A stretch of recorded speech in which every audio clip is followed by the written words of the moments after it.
səni içəri buraxmayam.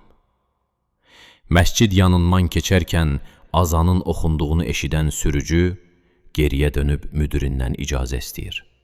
Cənab, icazə versəniz, azan oxunmuşkən burada namazımı qılsam, sonra davam etsək olarmı?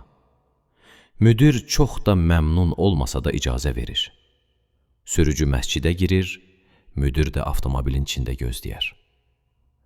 Ancaq hər kəs namazını qılıb çıxdığı halda sürücü çıxmayınca, canı sıxılan müdir avtomobildən enib məscidin həyətinə girir, pəncərə şüşəsinə başını söykəyib içəri baxır ki, sürücü əllərini açıb duaya davam edir.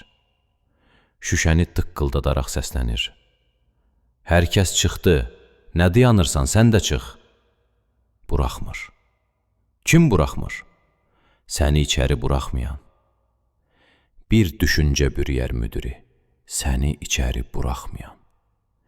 Dərhal orada dəstəmazını alır, məscidə girir və yanına gəldiyi sürücüyə səslənir.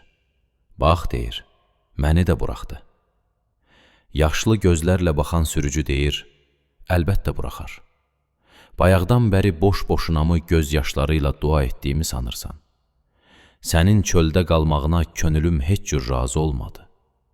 Əllərimi açıb içəri alınmağın üçün dua etdim. Şükürlər olsun.